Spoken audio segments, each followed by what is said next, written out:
Hi, good morning. Last class we will discuss about symmetry and also we will discuss about this general characters of animal kingdom. See here, in animal kingdom,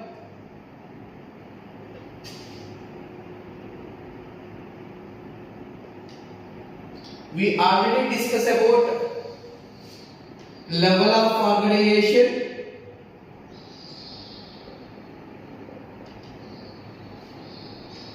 and also we will discuss about the symmetry. Next, we will discuss about germinal layer.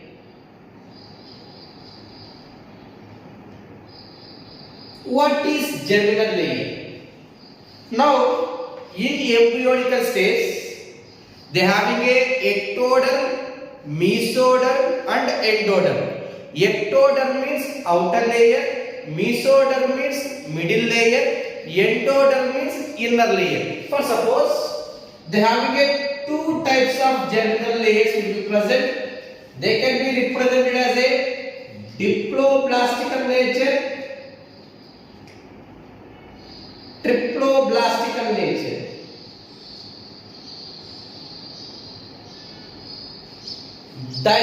Diplo means two layers. If the organism having a two layers, one is ectoderm, that is called as a outer layer. Another one is endoderm, that will be named as a inner layer. If the organism having a two layers, only ectoderm and endoderm, that nature is called as a diploblastical nature. Triploblastical nature.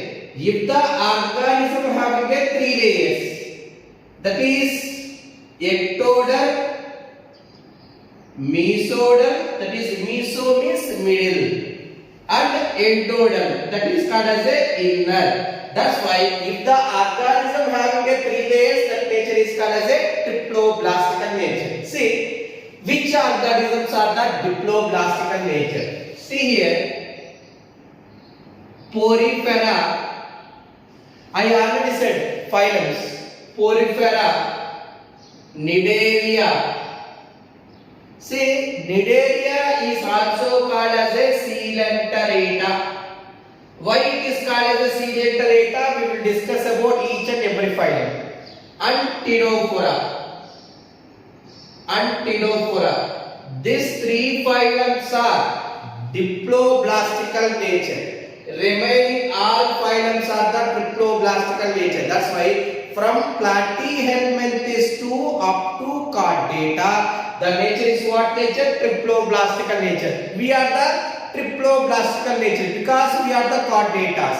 And then, see, in some books in NCERT, Porifera we are not able to consider as a diploblastical nature because true germinal layers, it means proper ectoderm and endoderm formation is not able to take place. That's why sometimes Porifera we are not able to consider as a diploblastical nature. But the Cnidaria and Cnidophora they can be considered as a diploblastical nature. For suppose in the given option, if somebody they can say Porifera is a diploblastical nature. Maybe Porifera may have to consider as a diploblastical nature sometimes. See the statements very carefully. And then before that I said triploblastical from Platyhelminthes to up to Chordata, that is the triploblastical nature. What is Chordata? See another character, Chordata character. Chordata character. See, what is chordata? Presence of notochord. Presence of notochord. What is notochord? See, notochord is a flexible rod-like structure. Flexible rod-like structure. Future. It is converted to vertebral column. This is called as a vertebral column. In embryonical stage, they have like a flexible rod-like structure. A flexible rod-like structure that is called as a notochord. This notochord eventually it will be converted into the vertebral column. That's why what is chordata means presence of notochord. If the notochord is present, it is under the phylum of the chordata. These are the organisms, that is the Porifera, Nidaria, Ctenophora, Platyhelminthes, Ascahelminthes, Annelida, Arthropoda, Mollusca, Echinodermata. These are the phylums. They don't having a chordata character. It means they don't having a notochord. That's why they named as a non-chordatas. We are the chordatas. That is the one of the general character. The next one, circulatory system. See, they having a two types of circulatory systems is present. One is open circulatory system, another one is the closed circulatory system. One is what?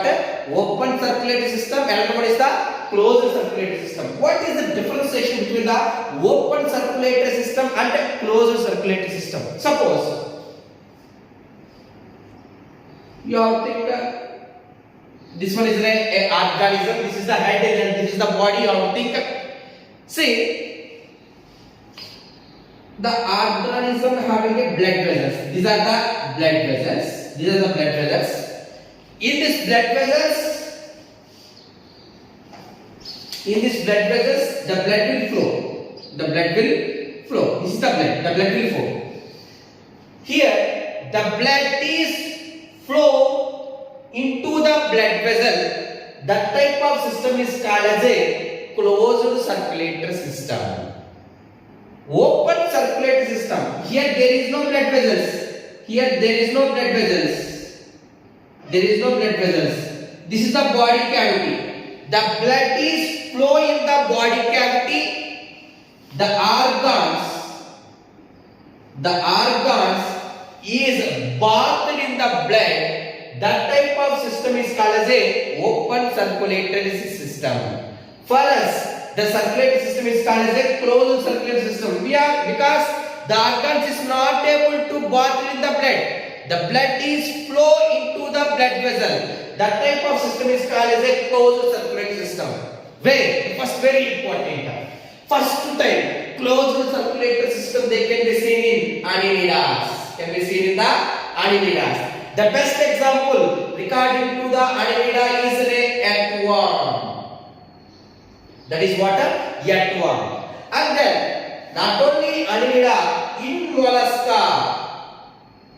mollusca, the best example is octopus, sepia.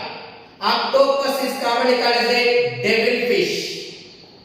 Sepia is commonly called as a cuttlefish.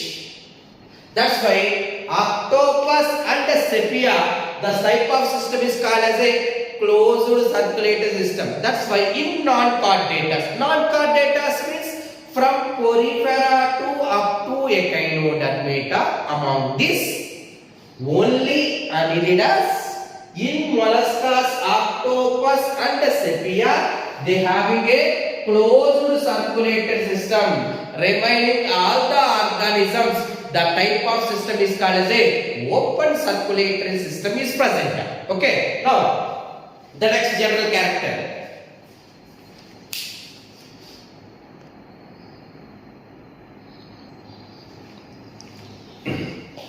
See, the next general character, that is cilium. What is cilium? Simply the statement is presence of body cavity. That is called as cilium. What is body cavity? See,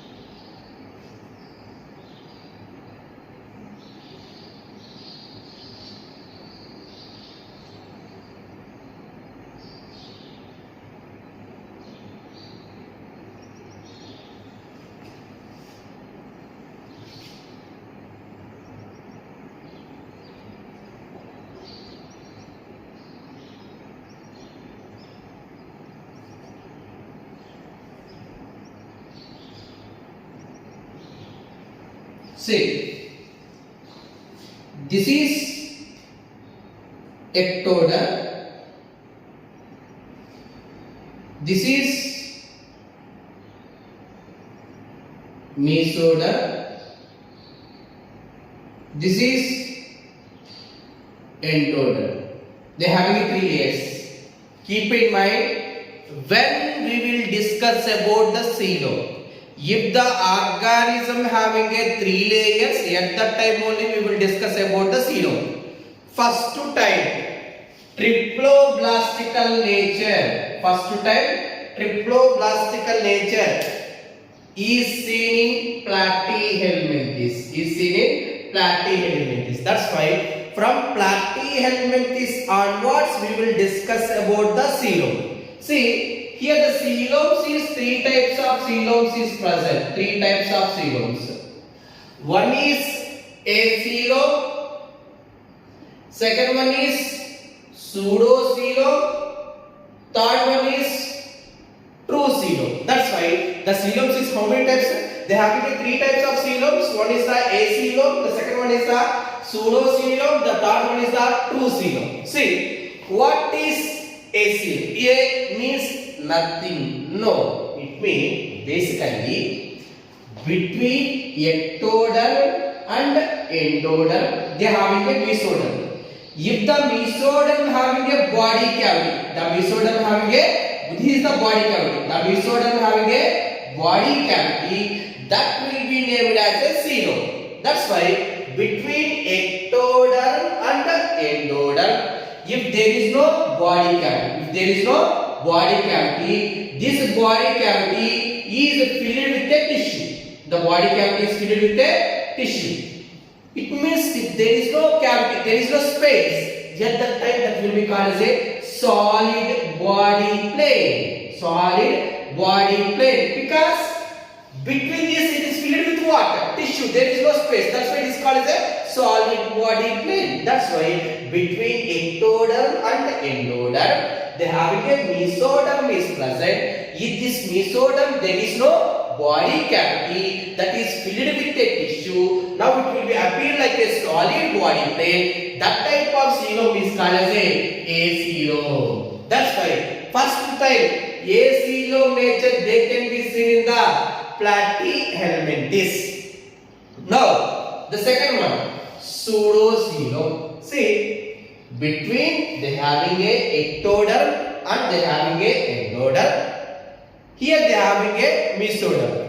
This mesoderm, the body cavity is like a scattered pouches. They have like a scattered pouches. Akkada body cavities undadamu ani artham. They having a scattered pouches. Scattered pouches body cavity is present.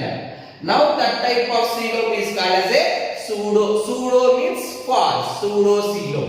Now pseudocoelom they can be seen in the Ascahelminthes. Ascahelminthes are also called as a nematoda. Also called as a nematoda. Now from Annelida onwards up to Chordata,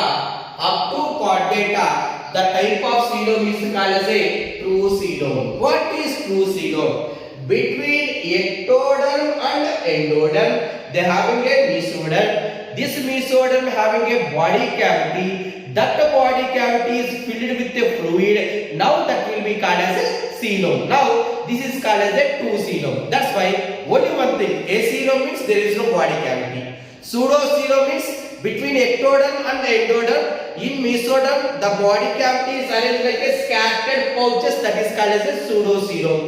True coelom means between ectoderm and endoderm the mesoderm having a body cavity. This body cavity is lined by mesodermal epithelial cells. Lined by mesodermal